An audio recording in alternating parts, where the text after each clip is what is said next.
Hello YouTube friends, this is Ben, and today's topic are 5 questions that make me cringe a little bit.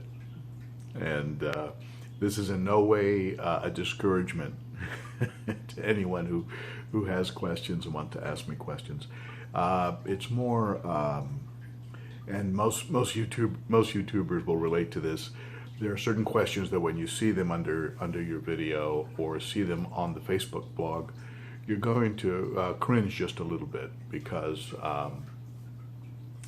they're just big questions.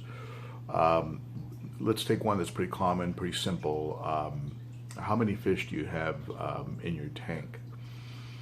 That seems like a simple question. It's probably on me that I don't have a stock list that I maintain, but not a current one anyway, so I should probably have a more current stock list. But it's a big question because I have a constantly changing stock list, and it's a work in progress. And anyone who's followed my videos, especially with the recent edition of the Juvie tank, knows that it's not something very simple. There's a lot of fish. I mean, just a couple days ago, thanks to Evan Alexander and his video on Cynodontis catfish, I went out to go look at a catfish, and I came home with four dolphins, and so 4 Mories, $7 each. I couldn't pass up on them. I mean, you know what I'm talking about. You guys, those of you in the hobby. So anyway, it's a constant, changing, fluctuating thing. There's no, and I think what I'll do in the future is I'll probably add a list, a current stock list, underneath the video. And I certainly don't mind answering the question of, hey, at 1 minute and 20 seconds, this one fish swam across the screen with with yellow fins. What was that? That's a little different. That's easy for me to respond to. But for a full stock list, that's as my son likes to say, that's a pretty big ask. Okay, so and makes me cringe a little bit. Another question that makes me pause is along these lines. I have somebody asks, I have a gold Severum, I have a Jack Dempsey, and some Mabuna in a 60-gallon. Can I add some angels? And this is a question that has a lot of factors because first of all, the addition of fish to that tank isn't really what's needed. What's needed are more tanks. I mean, that person needs a South American tank. They need a Rift Lake, an African tank, and they obviously need a community tank. It's up to you what kind of tank you keep, but there's no, you're not going to like my answer. And so that's a tough one, puts me in an awkward position because I've got to be truthful. I've got to tell you what I think. And you're probably not going to like what I have to say. And another question that I get that is a little bit upsetting, not because I get upset, but because it's a bad scene, is I get the question, my fish has stopped eating. What's wrong? I don't know. I don't know what's wrong. I mean, I would be totally guessing. Maybe he's bullied. Maybe he's has parasites. Maybe he's sick. Maybe there's maybe he's at the end of his life cycle because he's just an old fish. You don't know how old these fish are when you buy them. That's a tough question, and in some cases you never will know, and unless you dissect the fish and put them under a microscope. I mean, there's some guys on YouTube that have done that. I've seen it. But it's not an easy question, and it's a little bit of an upsetting or sad question because usually when that happens, it's that person is probably going to lose that fish, and there may be something wrong. I mean, there may be something wrong in the parameters of the water. The water chemistry might be off, and so you can give the person some false hope, and they put another fish in there, and that fish dies too because their water is their pH is way off, or they have ammonia, or nitrite, or so there's so many different factors. Maybe the tank isn't cycled. They put fish in there before the tank was really cycled.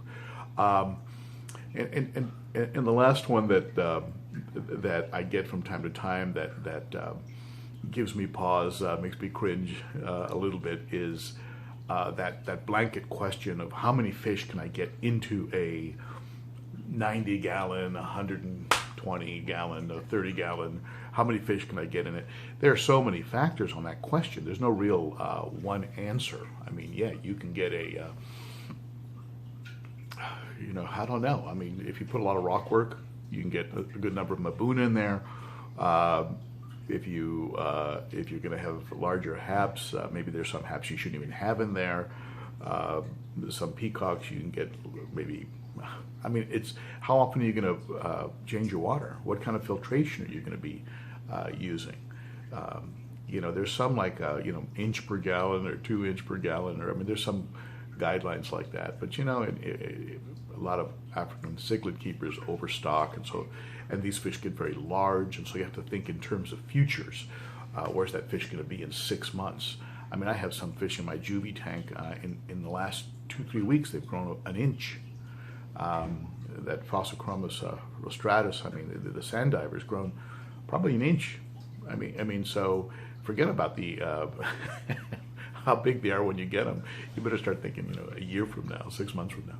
So these are questions that I see. There's no real easy answer for them, but at the same time, don't stop asking questions, because that's how we learn. I encourage you to ask questions. I know people watch my videos that are at all levels of fish keeping, from beginner to expert.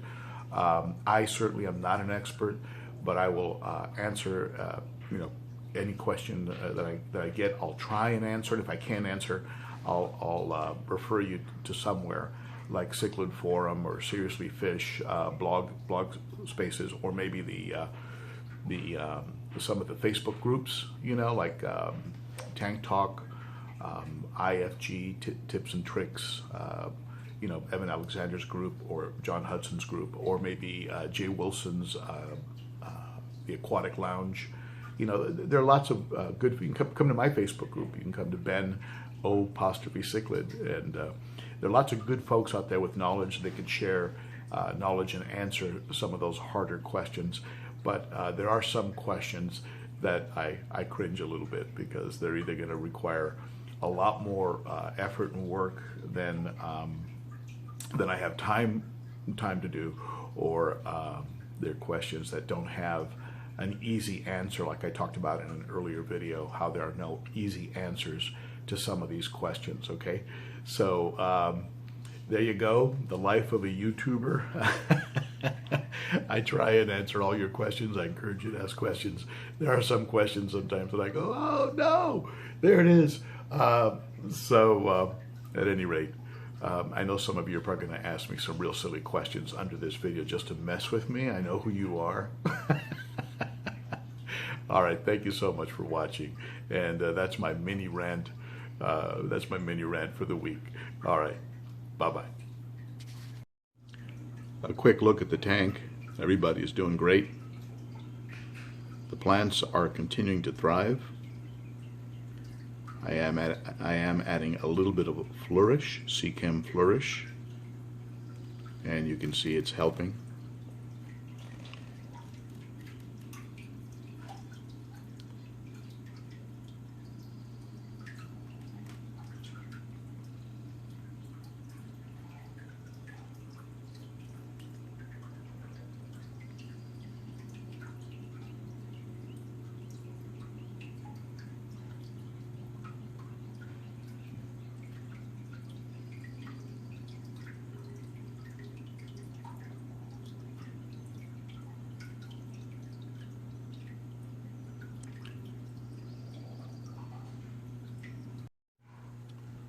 And the juvie tank is doing great. Of course, here they are acting hungry as usual.